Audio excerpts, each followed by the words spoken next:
Peace in the Middle East would not last in the aftermath of Israel's decisive victory in 1967, and the continued hostilities would lead to the Yom Kippur War of 1973, a conflict which would have global implications for decades to come. Welcome to our first video on the 1973 Arab-Israeli War and the Sinai clash with Egypt. If you're interested in the history of this era, don't forget to check out our second channel, The Cold War. The link is in the top right corner. Shout out to the sponsor of this video, War Thunder. This free-to-play online military vehicle combat game is available on PC, PS4 and Xbox, and in crossplay between the platforms with no purchase necessary. Just download and play. Great graphics, music, sound effects and realistic physics and damage models fully immerses more than 20 million players worldwide into the massive battles. 3 different modes allows everyone to select the level of realism suitable for them. The developers are very active and constantly provide free major updates to the game and add new features, vehicles and maps. So what are you waiting for? Play War Thunder for free on PC, PlayStation 4 and Xbox One. Support our channel and get a premium aircraft, tank or ship, and a 3-day account upgrade as a bonus by clicking the link in the description. In the aftermath of the 6-day war, victorious Israeli forces began to construct fortifications along the Suez Canal in order to protect Sinai. Known as the Bar-Lev Line, it stretched around 100 miles from the Gulf of Suez in the south to the Mediterranean in the north. Along the line were 30 strategically placed strongpoints known as mausim, each screened by a sandbank several meters high. To the east of the canal, 2 roads, the artillery road and the lateral road, permitted easy transport of forces throughout the front. The Egyptians responded to this construction by launching sustained artillery strikes on the new Israeli positions and sending commando raids into Israel, beginning the so-called War of Attrition.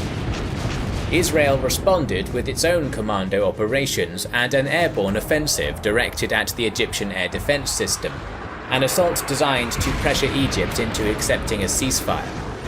President Nasser realized the threat of Israeli air superiority had to be solved, and flew to Moscow to obtain more advanced SA-2 and SA-3 surface-to-air missiles, technicians and combat pilots from the Soviets.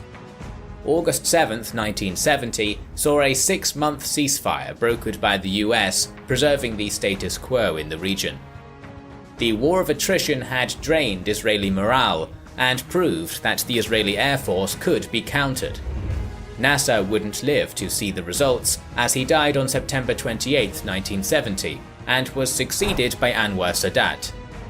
Sadat signed a 15-year treaty of friendship with the Soviets and tried to make peace with Israel, asking them to redeploy the IDF 32 kilometers east of the Suez Canal, beyond the strategic passes.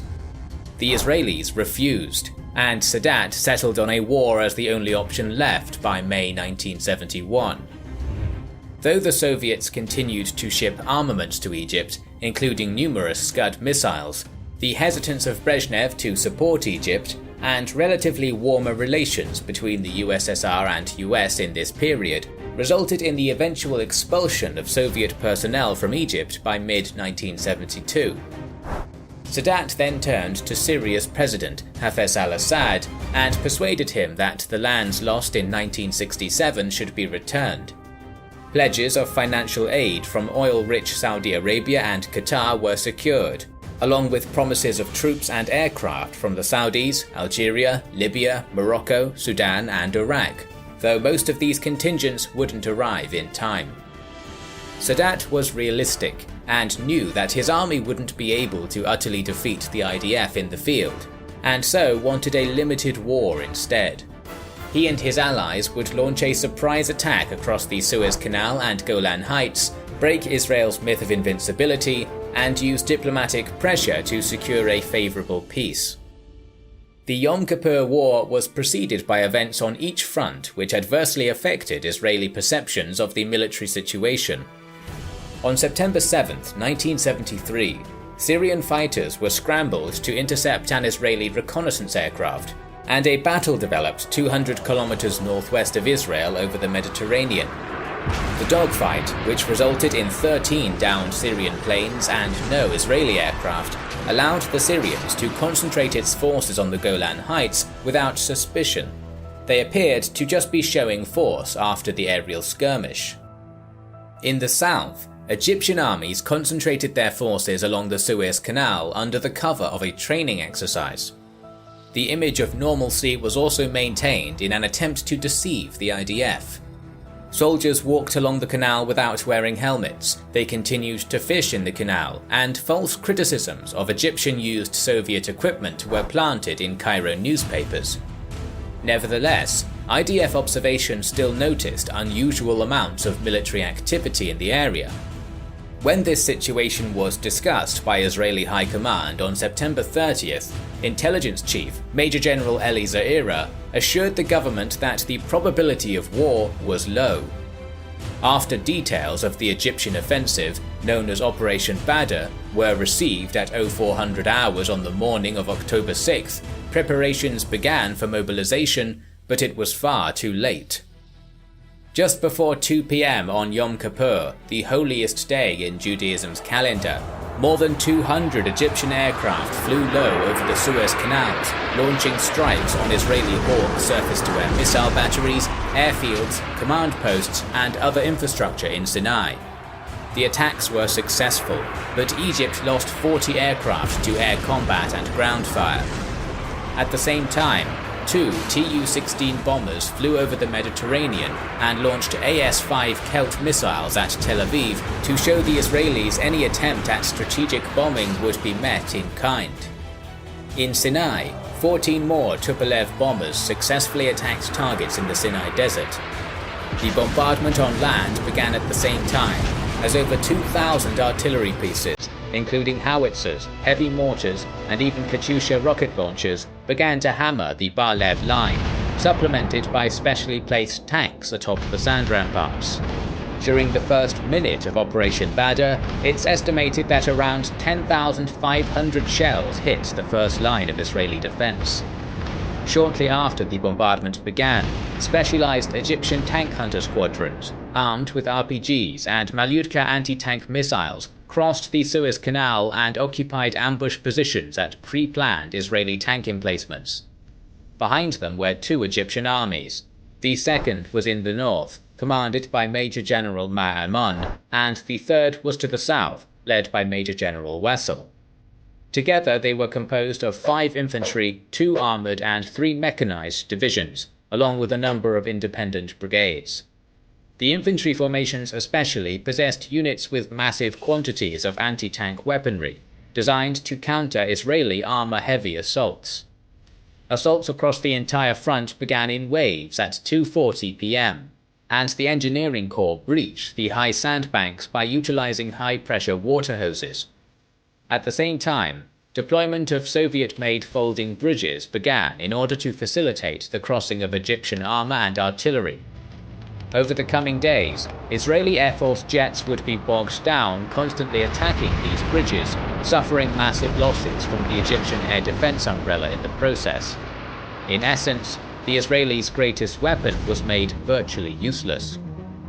The waves of infantry pushed several kilometers inland and established a defensive front, while specially trained units dealt with the Mauzim strongpoints, which were gradually captured or surrendered. Along almost the entire line, IDF armoured columns instinctively rushed to the front in order to relieve the strongpoints, but were badly mauled and repulsed by the aforementioned anti-tank squadrons lurking in ambush. Israeli headquarters was in utter confusion at the startling Egyptian success, and by dawn faced tens of thousands of enemy soldiers, hundreds of tanks, and vast quantities of both land and anti-aircraft artillery batteries, as well as SAM sites on the eastern bank. On the 8th, an armoured IDF counterattack by 2 tank divisions was launched, under Major Generals Avraham Adan and Ariel Sharon, but was again repulsed with devastating losses at the hands of artillery fire and anti-tank infantry. Although fierce fighting continued after the assault, the IDF managed to stabilize the Sinai front by October 9th, with Ariel Sharon's armoured division intelligently maneuvering and destroying 50 Egyptian tanks a day later. Sadat's armies had achieved their limited objective and had repulsed an Israeli counterattack with massive losses, but pressure on the similarly active Syrian front on the Golan Heights necessitated a further Egyptian offensive to relieve it, as Israel had concentrated its forces there. The IDF High Command had been paralysed with indecision before this point, but knowledge of this upcoming Egyptian attack made the course of action very clear: block it, crush it, and counterattack. On October 14th, hundreds of heavy guns opened up along the artillery road, while fighter bombers attacked Israeli ground targets in preparation for the attack. In the northern sector, the Egyptian 18th Infantry Division and a brigade of T-62 tanks attacked from Al-Qantara to Ramali. Here, Aden's division threw the Egyptians back to their origin point, destroying at least 50 tanks. In the centre, Ariel Sharon's division bore the brunt of the 21st Armoured Division's assault leading from Ismailia, which met similar punishment to its northern counterpart. In this fighting, the 14th Armoured Brigade destroyed 93 tanks of the Egyptian 1st Armoured Brigade, essentially destroying it as a fighting unit. South of Sharon, an Egyptian armoured thrust by the 4th Armoured Division and 3rd Armoured Brigade was aimed at the Gidi and Midla passes, only to be turned back at the cost of 60 tanks, and was almost totally annihilated by the IAF. The Egyptians were advancing and lost their anti-air umbrella, leaving them dangerously vulnerable to air attack. Further south, an Egyptian task force consisting of an infantry and tank brigade attacked towards Ras Sidar along the Gulf of Suez, but was repulsed with ease by Major General Yeshaya Gavish. The attacks turned into a massive armoured battle. In just 2 hours, the catastrophic Egyptian offensive had been decisively defeated. Of the 400 tanks committed to it, 260 had been destroyed, and the way was clear for a massive Israeli counterattack. They had lost just 20 vehicles. The tide of the war had shifted, and the Egyptians were hemmed back into their beachheads.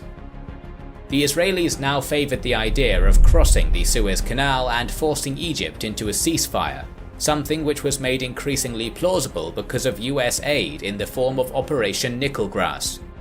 A broadly outlined plan named Stone-Hearted Man or Operation Gazelle had been drawn up before the war for this very scenario.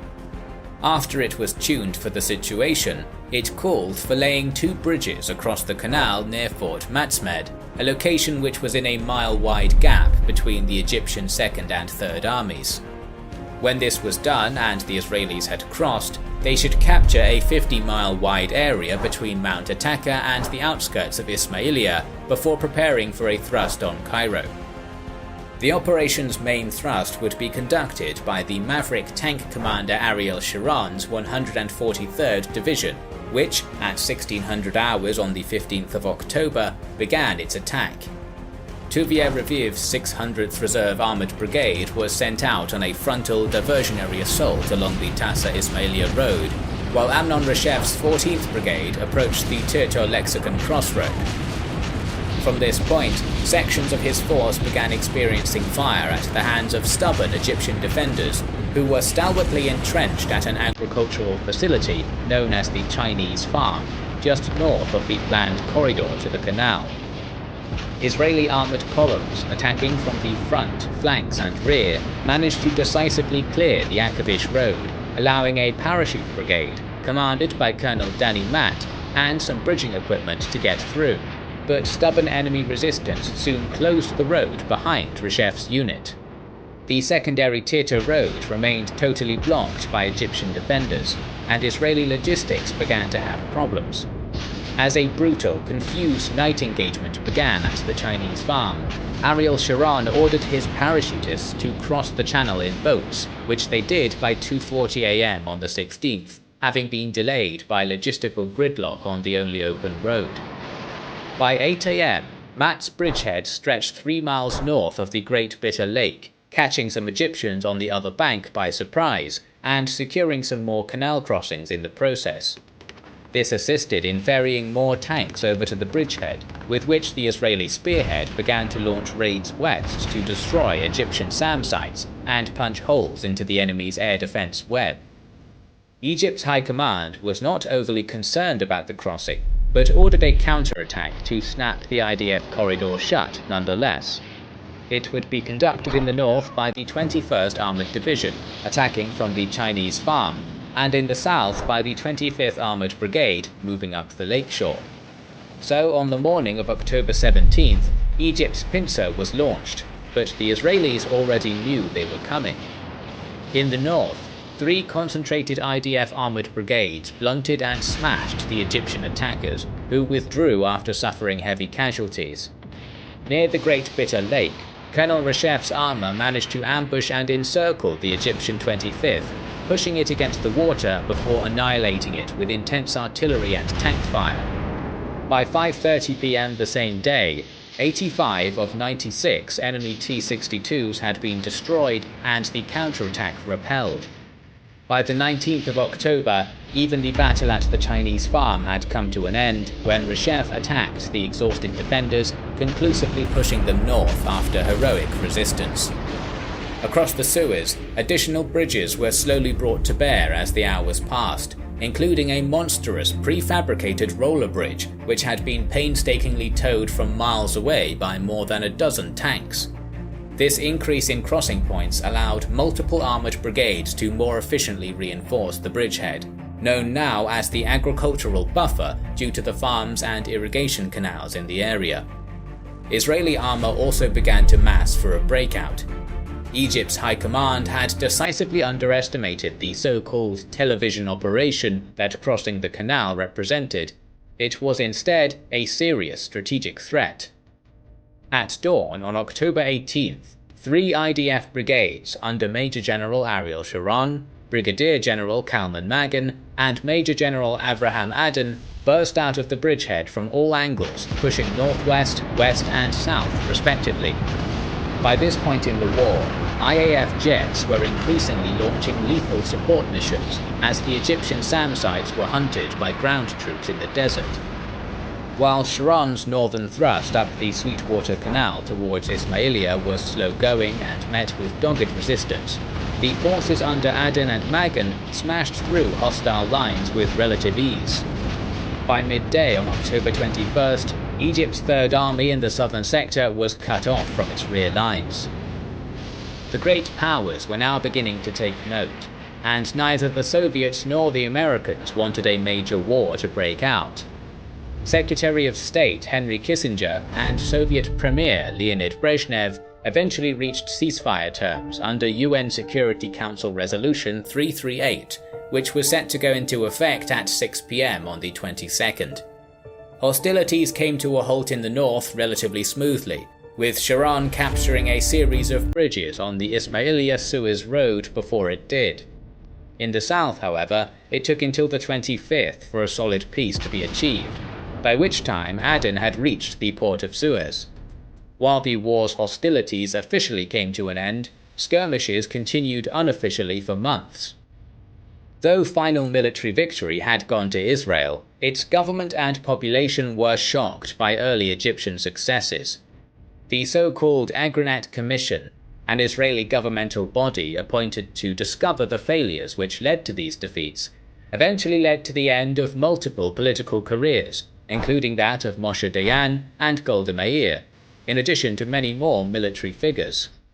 To the Egyptians, Anwar Sadat had gained a famous victory rather than a defeat, and his armed forces could hold their heads high in the knowledge that their crossing of the canal on Yom Kippur had been a maneuver of great skill and bravery. War Thunder has an unrivaled arsenal of more than 1,200 historically accurate tanks, planes, helicopters and ships from the 1930s to the 1990s, playable across 80 major battlefields of World War II and the Cold War. Support our channel and get a premium aircraft, tank or ship, and a 3-day account upgrade as a bonus by clicking the link in the description. We are planning to cover the Golan Heights front of this war, both on Kings and Generals and our second channel, The Cold War, the link to which you can find in the description or the top right corner, so make sure you are subscribed to both. We would like to express our gratitude to our Patreon supporters and channel members who make the creation of our videos possible. Now you can also support us by buying our merchandise via the link in the description.